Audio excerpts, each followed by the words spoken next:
आपको फ्री और fair election कराने हैं। बिल्कुल सही बात है साहब, कराने में डाउट ही नहीं है, इलेक्शन कमीशन का काम है, बहुत ज़बरदस्त मैंडेट है इलेक्शन कमीशन का कराने का, तो ये तो सही बात है, फर्स्ट सही हो गया। दूसरा है model code of conduct enforceable by court of law. तो ऐसा है इसमें कि जो भी कोर्ट हैं वो सब बोलते हैं, फिर जो भी एक्सपर्ट्स हैं सो कॉल्ड वो बोलते हैं, बट इलेक्शन कमीशन नहीं चाहता कि ये हो, क्योंकि उससे काफ़ी इनऑर्डिनेट डिले हो जाएगा उसमें, ठीक है, क्योंकि हर चीज़ फिर कोर्ट में जाएगी और फिर पता चला 5 साल बाद डिसीजन आया कि इलेक्शन नल एंड वॉइड है, तो फिर दिक्कत हो जाएगी, है ना। तीसरा है कि model code of conduct RP act 1950 का पार्ट है 51 का, तो ये गलत है। आंसर हो गया इसका A1 ओनली, कोई पार्ट वार्ट नहीं है। तो आर्टिकल 324 है जो कॉन्स्टिट्यूशन का मैंडेट करता है कि election commission of India will hold free and fair elections. Model code of conduct है, it is not enforceable by court of law, 100% मेरी गारंटी है। और तीसरा है model code of conduct RP act 1951 का पार्ट भी नहीं है, तो आंसर हो गया इसका A1 ओनली। अभी आपने सुना होगा कि जो वर्ल्ड की 20 सबसे वर्स्ट पॉल्यूटेड सिटीज़ हैं उनमें 2 सिटी हैं जिसमें मैंने मेरी लाइफ की सबसे ज़्यादा साल गुजारा है, जयपुर और दिल्ली। तो अनफॉर्चुनेटली आप सोच सकते हो कि मेरी लंग्स की क्या हालत हुई होगी, डिस्पाइट द फैक्ट कि मैं बिल्कुल कभी स्मोकिंग नहीं करी। एनीवे, तो 14/20 हैं, तो उनमें से कौन सी हैं? फरीदाबाद है साहब, गुवाहाटी भी है, ठीक है, और उसके अलावा आपका वाराणसी है, बट इसमें एक्चुअली जो हिंदू का मैप है उसमें गुवाहाटी दे रखा है, बट वो एक्चुअली आंसर गलत है यहाँ पे, तो 1 और 3 होगा इसका आंसर, ठीक है, सॉरी फॉर दिस मिस्टेक। तो आंसर है इसका 1 और 3। तो 14 इंडियन सिटीज़ जो हैं जो टॉप 20 मोस्ट पॉल्यूटेड सिटीज़ में आइडेंटिफाई करी गई हैं WHO के द्वारा, वो हैं वाराणसी, कानपुर, फरीदाबाद, गया, पटना, आगरा, मुजफ्फरपुर, श्रीनगर, गुड़गांव, जयपुर, पटियाला, दिल्ली, लखनऊ एंड जोधपुर। तो आंसर है इसका A1, 2, 3 ओनली। तीसरा क्वेश्चन देखते हैं, इनमें से कौन से are the key culprits which are responsible for discoloration of Taj Mahal, ठीक है, सॉरी फॉर दिस। तो पार्टिकुलेट मैटर है, carbon from burning biomass and refuse है, फॉसिल फ्यूल्स भी है, dust from agriculture and road traffic भी है। तो आंसर है इसका D, all of the above.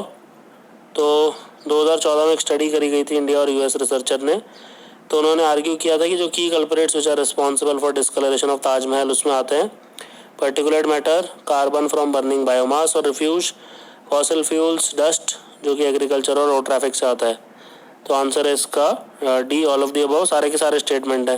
Taj Mahal क्योंकि वाइट है इसलिए बहुत जल्दी डिस्कलर हो जाता है, ठीक है। तो particulate matter, carbon from burning biomass, refuse, fossil fuels, dust जो एग्रीकल्चर रोड ट्रैफिक से आती है। आंसर है इसका D, all of the above. 14 question देखते हैं कि कौन से एज ग्रुप के जो चिल्ड्रन हैं they have been covered under the Rajiv Gandhi national creche scheme. तो इसमें जो 6 महीने से 6 साल के बीच के जो बच्चे होते हैं, children of 6 month to 6 years, वो कवर्ड होते हैं।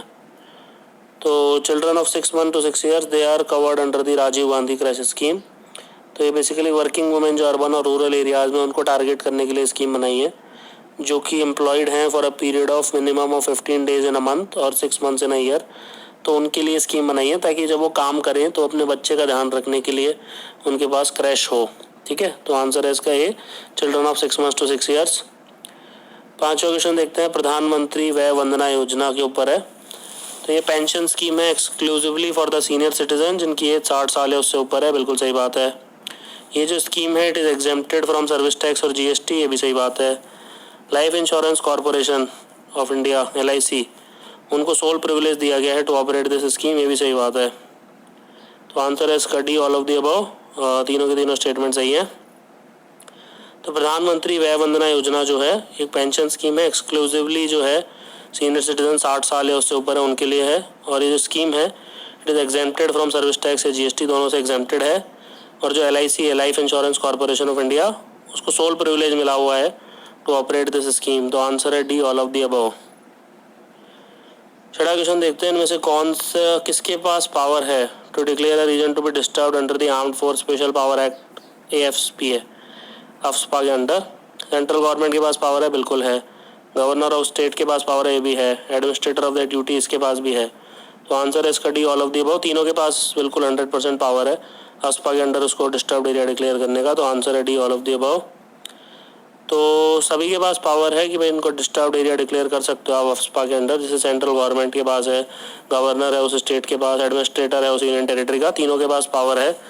All of the above answer है इसका। 7वां क्वेश्चन देखते हैं, GSP यानी कि जनरलाइज्ड सिस्टम ऑफ प्रेफरेंस, जो कि अभी न्यूज़ में था, it is concerned with which of the following. तो इसका आंसर है यूनाइटेड स्टेट्स की एक ट्रेड पॉलिसी है, ये ट्रेड प्रोग्राम है। तो ये डिज़ाइन किस लिए करी गई है, ताकि हम प्रमोट कर सकें economic growth in the developing world. उनको प्रेफरेंशियल ड्यूटी फ्री एंट्री दे for up to 4800 products from 128 designated beneficiary countries and territories. और जो इंडिया है यानी कि हमारा भारत जो है वो लार्जेस्ट GSP बेनिफिशियरी है। तो आंसर है इसका बी, US। 8th क्वेश्चन देखते हैं, इनमें से कौन से एक्स ऑफिशियो मेंबर हैं of national human rights commission. तो नेशनल कमीशन फॉर माइनॉरिटीज़, बिल्कुल सही बात है। National commission for schedule caste, ये भी बिल्कुल सही बात है। National commission for schedule tribe, ये भी बिल्कुल सही बात है। National commission for backward classes, ये गलत है, ये नेशनल कमीशन फॉर वुमेन है। तो आंसर है इसका ये 1 2 3 ओनली। तो following are the ex officio member of national human right commission, minorities वाले, schedule caste, schedule tribe and national commission for women. 9th question देखते हैं, ज़्यादातर सेलफोन और वायरलेस डिवाइसेस को एरोप्लेन पे क्यों नहीं ले जाने दिया जाता। क्या वो टेररिस्ट अटैक में यूज़ हो सकते हैं, क्या उनसे हार्मफुल रेडिएशन निकलती है अपर एटमॉस्फेयर पे। दोनों एक्चुअली गलत है। ज़्यादातर को इसलिए नहीं ले जाने देते क्योंकि वो हार्मफुल इंटरफेरेंस कर सकते हैं विद ग्राउंड नेटवर्क। तो आंसर है 9th का ए। ये डिवाइसेस काफ़ी हार्मफुल इंटरफेरेंस कर सकते हैं विद ग्राउंड नेटवर्क, ठीक है। तो आंसर है इसका स्ट्रेट फॉरवर्ड है। और लास्ट क्वेश्चन देखते हैं, हाईएस्ट और लोएस्ट वेट अगर देखे जाए कोर इंडस्ट्रीज में तो किसका होता है। हाईएस्ट तो पेट्रोलियम रिफाइनरी प्रोडक्ट्स का होता है और लोएस्ट फर्टिलाइजर का होता है 2.6%। तो पेट्रोलियम का 28, इलेक्ट्रिसिटी का 20, स्टील का 18, कोल का 11, क्रूड का 9, नेचुरल गैस का 7, सीमेंट का 5 और फर्टिलाइजर का 2.6। लेसन देखने के लिए थैंक यू।